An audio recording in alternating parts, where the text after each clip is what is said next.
Hello, hello, hello. Doc Bry is here. Lose your weight or you lose your health. Ba? Ito pertaining to all those who are obese. Ba? Natatandaan niyo ba yung recently PNP has meron silang order that you need to lose weight or lose job. So doon sa mga obese, overweight, no, na personnel ng PNP. Aba, very good job 'yon. Bakit? Because if you are serving the Filipino, no, as a PNP, either sa field or sa office, you need to be fit, prim, and proper. Naalala nyo? Nag-talk ako sa isang, no, sa Coast Guard, Philippine Coast Guard, dyan sa Taguig. I'm so thankful sa commander nila.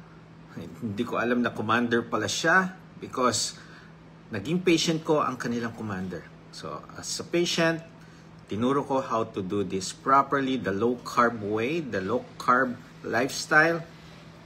And then, usually, no, may mga health condition, yan ang papakonsulta kay Doc Bry. Ito, mataas ang CREA, mataas yung ibang mga lab results niya, no? And then, tinuruan natin ng proper, okay? The low-carb way. After that, nag-normal ang creatinine. Tapos, from obese ito. Ngayon, nasa normal weight and gusto niya ang kanyang mga personnel, ang kanyang mga kasamahan, no? Mga junior. Okay? Fit din. Kasi nung nag-talk ako doon, may mga obese. Okay? Hirap nang ibotonis yung kanilang mga ano. Pero, if they will learn how to do low carb properly, imagine mo yan, mabibigyan sila ng more health, no? Tatanggalin natin ang mga starchy foods, mga sweets, mga processed. Yan yung madalas na kinakain natin, katulad ng pag nasa office tayo, nasa work tayo, easy to cook, easy, yung mga mabilisang preparation ng food, dun tayo palagi. But I will advise you to cook your food, magbaong kayo, kumain ng proper.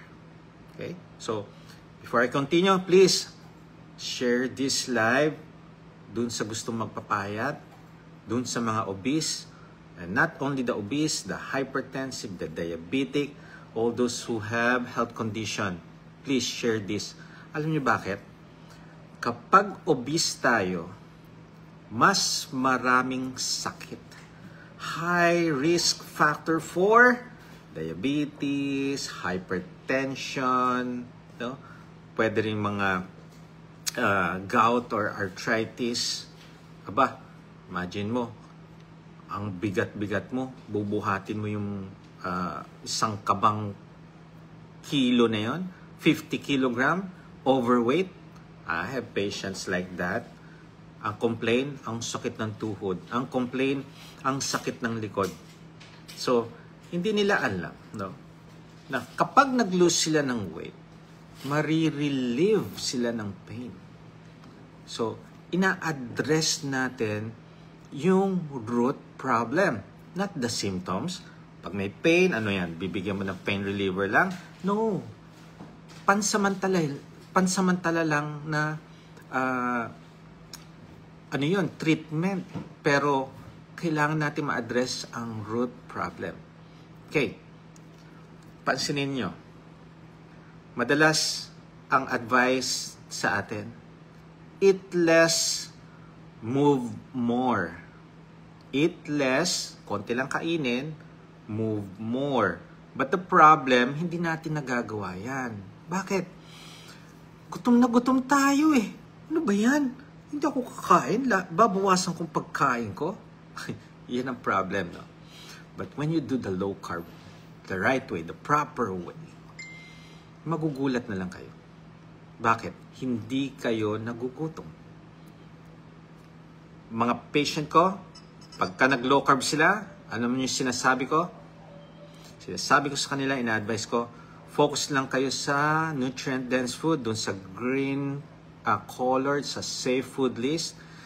Iwas kayo sa caution food list. That's the strict, clean, low carb. Pag nagawa nyo yan, no? Kain lang kayo pagkagutom, doon lang kayo mag-focus. Pag kahit 5 times pa kayong magutom, doon lang kayo kakain. Tatanggalin natin yung nasa caution food list. Ano ba yung nasa caution food list? These are rice, bread, mga fruits, may sweetener din siya. Tatanggalin natin yan. Tatanggalin natin yung cravings ninyo. To those who have cravings, eto na ang solusyon dyan. Paano mo malalaman na nagka-crave ka? Eto yun. After a meal, naghahanap ka ng matamis. Naghahanap ka ng mga sweets. Yan ang craving.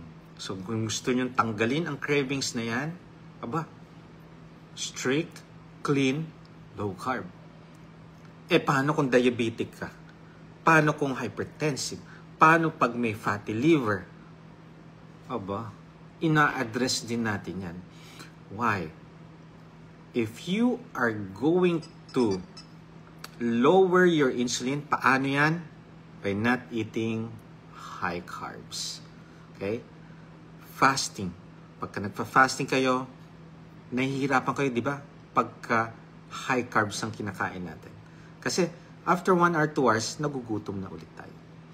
Kaya, if you want to improve your health, yung obese, yung overweight, 1 month of strict, clean, low carb, 1 month, maglulus, no?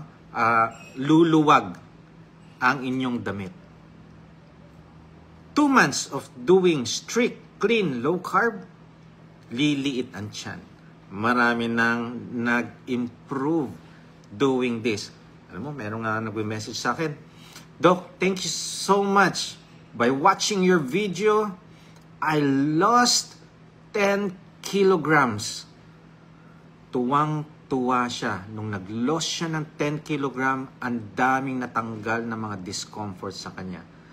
Yung kanyang sugar, nag-normal. Yung kanyang back pain, backache, nawala. Yung mga joint pain, nawala. So, paano nila nagagawa yun? Well, doing strict low carb. Pero pansin ko, no? Dumadami ang mga nagpapakonsulta sa akin na walang idea sa low carb. Why? Because when they see me with patient, healing, gumagaling. Wala na, hindi na nila titingnan. Gusto na nilang gumaling agad. Pero you need to study more, read more about low carb, and dyan kayo mag-i-improve ang health. Okay? From obese, just like Doc Bry, obese po ako dati. So, paano ko na-address ang obesity ko? By doing strict, clean, low carb.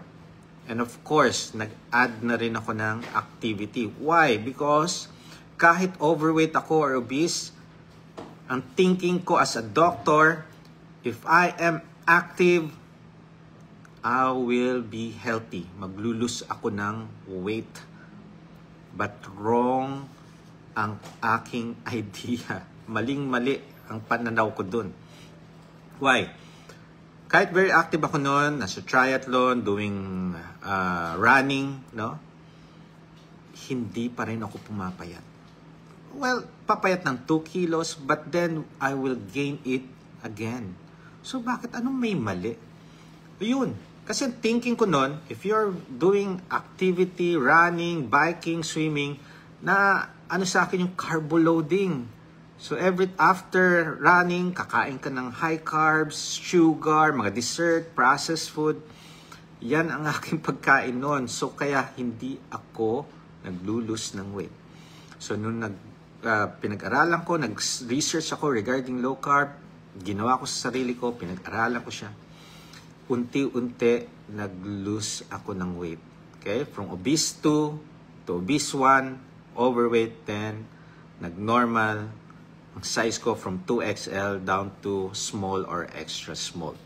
Now, if you are a PNP, if you are in Army, Navy, and also sa Coast Guard, and you want to lose weight, tulad sa direktiba, no, ng Chief PNP, lose weight or lose job. Naku po, trabaho. Yan ang source of income ninyo. Pag hindi nyo nagawa, hindi kayo nag-comply dyan, aba, retired agad. No? It will take a year or 2 years to be the best version of yourself, but you need to start right now. Okay? Kung gusto nyo mag-comply, do strict low carb. Tanggalin ang starchy foods. Tanggalin na natin ang mga high carbs, mga ultra-processed food. Focus more on whole natural food. Ano ba yan? Mga fish, chicken, vegetable, pork, beef, variety. Then also, never forget your water, your electrolytes. When you do the strict, clean, low carb, you will be dehydrated. So you need to drink your electrolytes. Manood po kayo dahil meron po akong mga ingredients na in-advise noon. So please, watch that para maintindihan natin ang electrolytes. Okay. Yes, very safe po ito. Okay? Sa 1 litro, tutunawin itong mga ingredients. This will give you boost.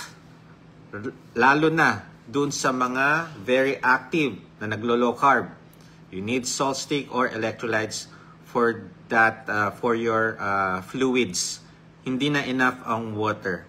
Kaya, if you're an athlete, a very active person, and doing low carb, at medyo nang lalata kayo, drink your electrolytes. Yan ang kulang. Mahalaga po sa atin yan. Okay? If you are long playing na low carber, strict, no?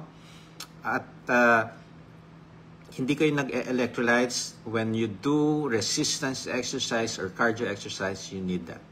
Okay? To replenish. Kasi papawisan talaga kayo pagka may workout. So you need electrolytes. So, in a year, sigurado ako, you will lose weight. In 1 month, 2 months, 3 months pa nga lang maglulus na kayo ng timbang. Kaya dun sa mga nasa PNP, sa Army, sa Coast Guard, or sa Navy, if you want to lose weight, cut down those carbohydrates, those sugar food, sugar drink. Mas mabubusog kayo sa real food. Mas tumatagal na hindi kayo nagugutom. Imagine mo, naka-duty ka. Kung marunong ka mag-low carb, tiyak ako nagfa-fasting na kayo. So naka-duty ka, wala pa yung karelyebo mo, reliever mo, wala pa. Magugulat na lang kayo, ay, hindi ako nagugutom. And yet you are alert, awake, not sleepy. When you eat high carbs, you become sleepy. But if you are in a low carb, no, strict, safe, strict, clean, low carb, hindi ka inaantok. Kaya nakakatuwa, no? Dati ako ganyan When after eating, no, siesta, inaantok na ako. Gusto ko na matulog. Pero how come pag nasa low carb ka, after eating, hindi ka pa rin inaantok unless puyat ka. Okay? Kaya, if you are into low carb, strict and clean low carb, and you are always, no, sleepy, aba, may mali kang ginagawa dyan. Kaya please, do it correctly. If you don't know how, watch my videos, or, syempre, consult para individualize yan. Kasi iisa-isay natin yung lifestyle, titingnan natin, ano yung makokorek natin dyan. Okay? Ang mahalaga dito, listen to your body. Pakinggan natin ang ating mga katawan. Kung hinihingal-hingal na tayo, need na natin mag-change ng lifestyle. Kung yung previous na lifestyle ninyo, eating carbohydrates, yung carbo loading, tapos hindi nag-i-improve ang health ninyo, hindi nag-i-improve yung weight ninyo, ibig sabihin, there's something wrong. So, wag na nating hintayin. Let's change. Ayusin na natin kung anong dapat ayusin. Consult your trusted doctor. Alamin natin ano ang problem. Okay? And then, pag nalaman natin ang problem, syempre, ayusin na natin. Your health is your wealth. Mas magandang walang mga maintenance, mas magandang walang na-ospital, bawas gastos. Aba, makakaipon kayo niyan. If you have long-playing chronic diseases like diabetes, hypertension, fatty liver, no? And na-address natin yan. Meron akong nagsabing mga pasyente ko, no? Sabi sa akin, Doc, kakambal ko na ang fatty liver. Okay, change your lifestyle, tanggalin natin to, ito. After 6 months, inulit ang ultrasound, Doc, bakit nawawala ang fatty liver ko? Because you take charge of your health. Nung inayos mo ang health mo, yung dating na akala mo forever na kakambal mo na yung fatty liver, ngayon nawala. Ibig sabihin, ma-address natin ang mga health condition. Yung mga 10 years, decades of being diabetic. Tuwang-tuwa ako yesterday, I have an online consultation. Sabi niya, Doc, naniniwala na ako sa low carb. Oh, bakit naman? Imagine mo, 10 taon akong diabetes. 10 taon akong may medication. When I did the strict low carb, tingnan mo ang result ng aking laboratory. Normal sugar, normal HbA1c. Hindi ko akalain na magno-normal ang sugar ko. Kasi 10 taon, bakit hindi bumababa, hindi nagno-normal? Sinunod ko naman mga advices ng aking mga doktor. Okay? Yung kanilang low fat, then exercise. Ito pa ang isang sa exercise, no? If you are an obese person, di ba napakahirap mag-exercise? Alam mo, may studies dyan na ang exercise hindi tumatagal if you are not enjoying it. Sa tingin nyo, ang obese person doing a 5-kilometer run, o sabihin na natin 3-kilometer run, sa tingin nyo, may enjoy niya yon? I don't think so. Sasakit lahat. Tuhod, paa, no? Likod, sasakit. If someone doesn't enjoy exercise, they will stop. Bakit ko nasasabi yan? Nangyari na rin sa akin yan. I've been there, done that. No? Nag-enroll ako sa isang gym, 1 year, no? Tapos, 2 months pa lang, ayaw ko na. Why? It's so hard. Ang hirap, para akong mamatay. But if you lose weight, then start now yung exercise, may enjoy mo siya. To those who are obese and want to be active, the only thing na i-advise ko sa inyo is to walk. Walang jogging. Walk or brisk walk, that's it. Okay? Be consistent, regular po. Okay? Daily walking, wala mo ng buhat-buhat. Hayaan natin mag-adjust ang ating katawan sa kinakain natin.